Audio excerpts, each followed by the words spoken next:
ఈ ప్రపంచంలో జ్ఞానంతో సమానమైనది మరొకటి లేదని శ్రీకృష్ణ పరమాత్ముని మాట. గీతలోని అనంత జ్ఞాన సంపదను మనకు అనుగ్రహిస్తున్నారు శ్రీ శ్రీ శ్రీ త్రిదండి చిన్నజీయర్ స్వామి వారు.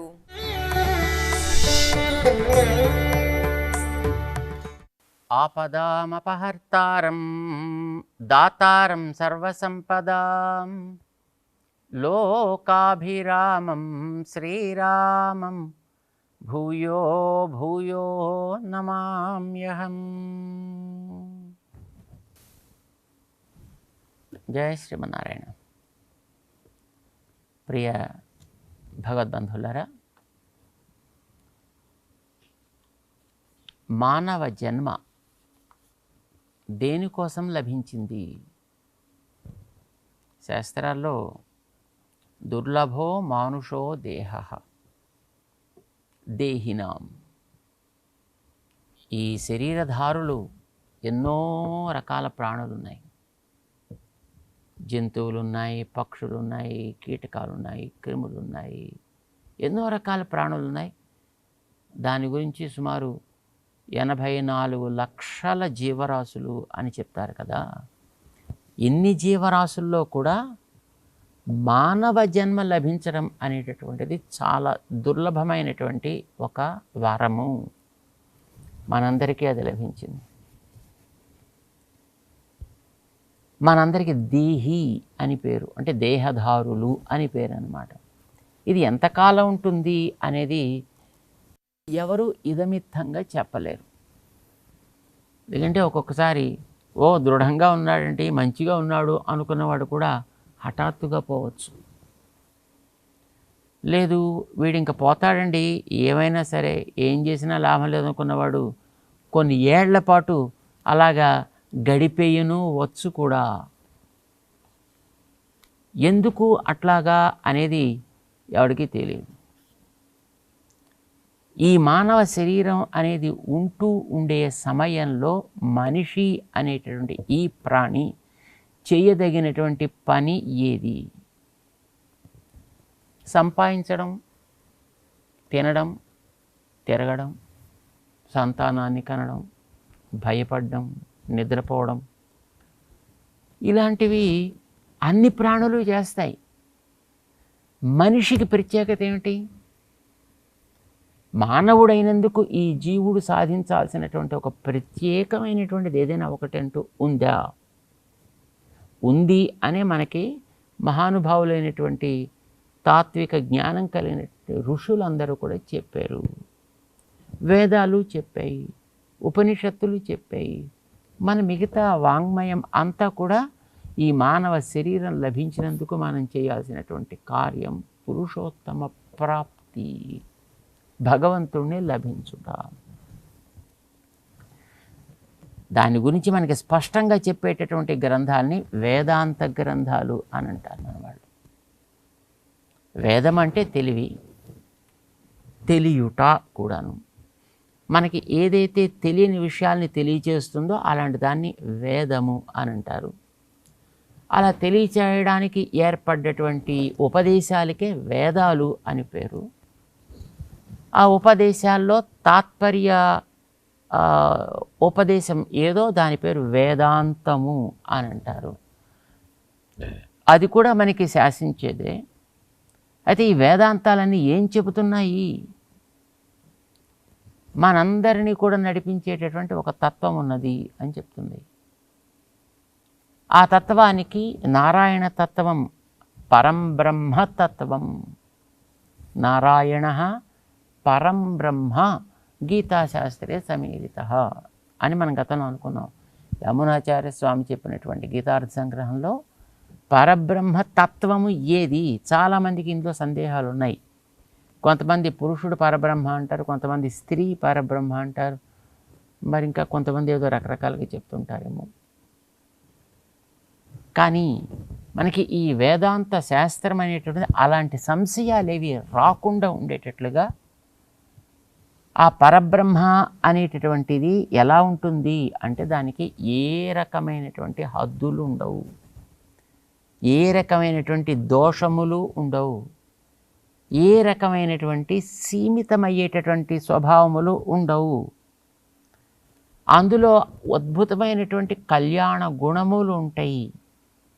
కళ్యాణ గుణాలంటే ఎప్పుడు కూడా ఆయనకి అనుకూలంగా ఉండి ఈ లోకాలకు కూడా ఎప్పుడు ఆనందాన్ని ఇచ్చేటటువంటి, మంగళాన్ని ఇచ్చేటటువంటి ఉత్తములైనటువంటి గుణములు ఆయనలో ఉంటాయి. అలాంటివి ఎన్నుంటాయి? చెప్పలేనన్ని ఉంటాయి.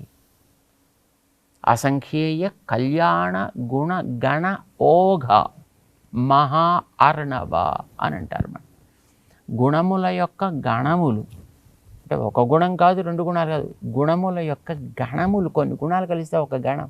అలాంటి గణములు ఎన్నో. అవన్నీ కూడా ఓఘా ఒక పెద్ద ప్రవాహంలా ప్రవహిస్తుంటే అలాంటి ప్రవాహం చేరేటటువంటి మహా అరణవ, అంతులేనటువంటి మహాసముద్రం లాంటి వాడు ఆయన అని భగవంతుడి యొక్క గొప్పతనాన్ని మనకు చెబుతాయి. ఆయనకు ఒక మంచి పేరు పెట్టారు, పురుషోత్తమ అని పేరు పెట్టారు. ఏమిటి పురుషోత్తమ అంటే? ఈ శరీరంలో ఉండేటటువంటి మనందరికీ కూడా పురుష అనేటువంటి పేరు. మనమందరం అంటే మనుషులందరూ అని అనుకుందాం. మనం ఇప్పుడు తాత్కాలికంగా మనం మిగతా వాళ్ళందరినీ కూడా మిగతా ప్రాణంలో పక్కన పెడదాం. మానవ జాతి వరకు మనం తీసుకుందాం. ఈ మానవ జాతిలో 2 రకాలు ఉన్నారు కదా, పురుష స్త్రీ అనేటువంటి 2 వర్గాలు ఉన్నాయి. కర్మ వల్ల ఏర్పడ్డ వర్గములు అని అంటారు. సరే, అది అలా అట్టే పెడదాం. ఇందులో శరీరంలో ఉండి ఆ జీవుడు జీవితం సాగిస్తున్నంత వరకు కూడా అతన్ని పురుష అనే పేరుతో పిలుస్తారు. మరి స్త్రీల సంగతి ఏం చేయాలండి? స్త్రీలకు కూడా పురుష అనే పేరు. అంటే కారణం ఏంటంటే ఈ శరీరానికి పురము అని పేరు, పట్టణం అని అర్థం అన్నమాట. ఈ పట్టణమునందు నిరంతరము ఉంటూ ఉంటాడు. పురే అస్మిన్ సేతే, దీంట్లో ఎప్పుడు వాడు ఉంటాడు. జీవుడు ఎప్పుడు ఉంటాడు, కర్మ తొలగిపోతే ఇందులోంచి పోతాడు. కానీ ఎప్పుడు ఈ పదార్థాలని వదలకుండా ఉండేటటువంటి వాడు ఒకడే, అది ఆయన. ఆయన మాత్రం లోపల ఎప్పుడు అన్నింటికీ ఉంటాడు. అండి మరి శవంలో కూడా ఉంటాడండి? ఉంటాడు. మరి ఉంటే దాన్ని అస్పృశ్యమని, దాన్ని ముట్టుకుంటే స్నానం చేయాలని, మరి దానికి దహన సంస్కారాలు చేసేస్తే అందులో కూడా వాడు ఉంటే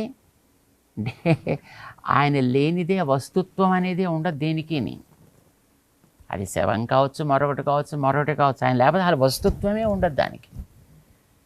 కానీ ఆ శరీరం అని మనం ఏ ఆకారాన్ని అయితే చూస్తున్నామో, ఈ ఆకారం ఒక జీవుడికి కర్మానుభవం కోసం గతంలోనే ఎప్పుడో ఆయన కేటాయించి పెట్టాడే. చేత ఆ శరీరం అనేటటువంటిది ఒక జీవుడికి కేటాయించింది కనుక ఆ జీవుడు ఆ శరీరాన్ని వాడు అనుభవించడం కోసం తాను కూడా వెళ్ళి వాడితో పాటు ఉంటే కానీ వీడు అనుభవించలేదు కనుక ఉండి వాడి చేత అనుభవింపజేశాడు. అయిపోయింది, వాడికి కేటాయించిన కాలం కాస్త అయిపోయింది, వాడు దాంట్లోంచి బయటికి వెళ్ళిపోయాడు. ఇప్పుడు దానికి పేరు శవం అని పేరు పెట్టారు. దాన్ని శవం అని పేరైతే పెట్టారు, కానీ భగవంతుడు ఉనికిని అక్కడ ఆపగలిగిన వాడు లేడు కదా. ఆయన అంతటా ఉంటానప్పుడు అందులో కూడా ఉంటాడే. అయితే దేహానికి జరపాల్సినటువంటి సంస్కారాలు జరిపిన తర్వాత అప్పుడు ఆయన ఇంకా మిగతా ద్రవ్యాల్లోకి మారిపోతాడు అన్నమాట. అది ఒకడి కోసం కేటాయించింది కనుక ఇంకొకడెవడు దాన్ని వాడడానికి వీలు లేదు. దానికి అయిపోయిన తర్వాత మళ్ళీ అది మూల ద్రవ్యాల్లోకి వెళ్ళిపోవాల్సిందే. అంటే మట్టిలోకి వెళ్ళిపోవాలి, నీటిలోకి వెళ్ళిపోవాలి, గాలిలోకి వెళ్ళిపోవాలి, ఆకాశంలోకి వెళ్ళిపోవాలి. అక్కడ మళ్ళీ అది రీసైక్లింగ్ ప్రాసెస్ జరిగిన తర్వాతనే మళ్ళీ ఇంకొకరికి ఎవరికో కేటాయించడం జరుగుతుంది. అంచేత శవంలో కూడా భగవంతుడు ఉంటాడు. అంత మాత్రం చేత లేచి తిరగాలి అనేటువంటి ప్రశ్న లేదు. ఒకవేళ ఎప్పుడైనా శవంగా ఉండేది ఎక్కడైనా టక్కమ లేచి కూర్చుంది అనుకోండి, ఏ కారణం చేతనైనా అందరికీ భయమే, అది ప్రమాదమే కూడా. అంచేత అలాంటి దాన్ని మళ్ళీ ఏ కారణం చేతన డాక్టర్ సరిగ్గా డయాగ్నోస్ చేయక వీడు పోయాడు అని డిసైడ్ చేసి బయటకు వచ్చి ఇంటికి తీసుకొచ్చిన తర్వాత వాడిని స్నానం చేస్తుంటే లేచి కూర్చుంటే అది వేరే విషయం. కానీ మరొక రకంగా కనుక శవంగా ఉండేది మళ్ళీ లేచింది అని అంటే దాన్ని ఏదో రకంగా కదలకుండా చేయాల్సినటువంటి బాధ్యత తెలిసిన వాళ్ళందరికీ ఉంటుంది. లేవకూడదు అట్లాగా. ఎందుకంటే మళ్ళీ ఆ ద్రవ్యాలు మళ్ళీ ముడి సరుకుల్లోకి వెళ్ళిపోవాలి, అక్కడే రీసైకిల్ జరగాలి. చూడండి, ప్రభుత్వాలు కొంతమందికి ల్యాండ్స్ కేటాయిస్తాయి, ఏదో డీ పట్టా ల్యాండ్స్ ఏదో అంటుంటారు. ఆ ల్యాండ్ వాడెవడికి అమ్మడానికి వీల్లేదండి, వాడు అనుభవించాలి, వాడి పరంపరలో సాగాలి. లేదండి మాకు ఈ ల్యాండ్ వద్దండి అని వాడు ఎప్పుడైనా అనుకున్నాడు అనుకోండి, గవర్నమెంట్కి మళ్ళీ దాన్ని సరెండర్ చేయాలి. అంతే తప్ప ఏదో రహస్యంగానూ బ్లాక్లోనూ వీడికి వాడికి అమ్ముకోకూడదు. దాన్ని మళ్ళీ గవర్నమెంట్ సరెండర్ చేస్తే అప్పుడు తర్వాత గవర్నమెంట్ దాన్ని ఏ రకంగా వినియోగించాలి అనేది వాళ్ళు ఆలోచిస్తారు. ఇదే ఈ జీవుడికి కూడా. ఒక శరీరం ఒక జీవుడికి కేటాయించడం జరిగింది అని అంటే ఎంత సమయం కోసం, ఏ ఏ రకమైనటువంటి అనుభవం కోసం ఆ శరీరాన్ని కేటాయించారో ఆ అనుభవాలు అంతవరకు మాత్రమే దాంట్లో వాడు అనుభవించాలి. ఆ తర్వాత శుభ్రంగా వాడు దాంట్లోంచి బయటికి వెళ్ళిపోతాడనమాట. వెళ్ళిపోయిన తర్వాత అప్పుడు ఇదేమవ్వాలి, ఇది మళ్ళీ ఇంకోడెవడకు వీడు దానం చేయడానికి వీల్లేదు, లేదు పక్క వీడోవాడు ఇంకోటి దానం చేయడానికి వీళ్ళే. దీన్ని మళ్ళీ ఒరిజినల్ ద్రవ్యాల్లో కలిపిస్తే అందులోంచి మళ్ళీ కొత్త దేహాన్ని రావడానికి తగ్గట్టుగా ఆయన చేస్తాడు. ఇది నియమం. అంచేత జీవుడు దీంట్లో ఉన్నంత వరకు వీడికి పురుష అని పేరు. అయితే ఇలాంటి ఈ శరీరధారులైనటువంటి వాళ్ళందరికీ మార్గాలు చెప్పడం కోసం, తగినటువంటి క్రమాన్ని ఆచరింపచేయడం కోసం, అవసరమైనటువంటి జ్ఞానాన్ని ఇవ్వడం కోసం భగవంతుడు కూడా అప్పుడప్పుడు ఈ లోకంలోకి వచ్చి ఇలాంటి దేహాన్ని ధరిస్తూ ఉంటాడు. వాటికే అవతారాలు అని పేరు పెట్టారు. అవతారాల్లో రకరకాల అవతారాలు ఉంటాయనుకోండి. అందులో కొన్ని సాక్షాత్ అవతారాలు ఉంటాయి, కొన్ని ఆవేశ అవతారాలు ఉంటాయి, కొన్ని స్వరూప అవతారాలు ఉంటాయి, కొన్ని అంశావతారాలు ఉంటాయి, కొన్ని కళావతారాలు ఉంటాయి. ఈ అవతారాల్లో రకరకాలైనటువంటి స్థితిగతులు ఉన్నాయి. బట్ ఏమున్నప్పటికీ కూడా ఆయన నేరుగా ఈ లోకంలోకి కూడా దిగొస్తాడు. మనం వచ్చినట్టుగా రాడు. మనం వచ్చింది కర్మ తోస్తే చేతకాక ఇందులోకి వచ్చాం, వచ్చి కర్మ అనుభవిస్తున్నాం. ఆయన అట్లా ఎవరో తోస్తే రాడు. ఆయన తనంతట తానే కోరుకుని ఈ జీవులకు ఉండేటటువంటి దుఃఖాలని పోగొట్టడం కోసం వస్తాడు ఆయన. అందుకోసం ఆయన తనకి ఎలా కావాలో ఆ రకంగా దాన్ని మలచుకుని వస్తాడనమాట. అంచేత ఆయనకి శరీరధారి అయినప్పటికీ కూడా శరీరధారుల కంటే ఆయన వేరు. అంచేత ఆయనకి పురుష ఉత్తమ అని పేరు పెట్టాడు. మనకి ఉపనిషత్తుల్లోనూ భగవద్గీతలో కూడా 15వ అధ్యాయంలోకి వెళ్ళాక మనకి ఆ విషయం తెలుస్తుంది. అంచేత మనం అందరం కూడా పురుషులం. ఆయన ఈ లోకంలోకి వచ్చిన పురుషోత్తముడు. ఆయన సకల కళ్యాణ గుణములకి నిలయమైనటువంటి వాడు. ఆయనే పరబ్రహ్మ. పురుషోత్తముడు అనేటటువంటి పేర్లతోటి తెలిసేటటువంటి ఆ భగవంతుడిని మనం గుర్తించడం కోసం ఈ లోకంలోకి వచ్చాము. మానవ శరీరాన్ని ధరించాం. లేకపోతే మానవ శరీరాన్ని పెద్ద వేరే ఏదో మిగతా వాటిలాగా బతకడం అనేది పెద్ద లక్ష్యం కాదు. దానికి అప్పుడు ఇంత మంచి బుద్ధి కూడా ఇవ్వాల్సిన అవసరం లేదు. ఇప్పుడు మిగతా జంతువులకి ఎక్కువ బుద్ధి ఉండదు. వాటికి శారీరకంగా ఏవైనప్పటికీ కార్యాలు జరగడానికి తగినటువంటి శక్తి ఉంటుంది. కానీ మనిషికి దానికంటే అతీతమైనటువంటి ఇంకా ఎన్నో కార్యాలు చేయగలిగేటువంటి చక్కటి బుద్ధి ఇవ్వడం జరిగింది. ఈ ఇచ్చినటువంటి బుద్ధిని భగవంతుడి వైపు ప్రేమమయంగా తిప్పి ఆ భగవంతుడే సాధనమని గుర్తించి ఆ భగవంతుడిని పొందుటే లక్ష్యమని తెలుసుకుని ఈ జీవితంలో ప్రవర్తిస్తే అప్పుడు వీడికి ఉండేటటువంటి బంధము తొలగుతుంది. అప్పుడు వీడు భగవంతుడిని చేరగలుగుతాడు. అలా చేరడం కోసం మానవ శరీరం వచ్చిందండి.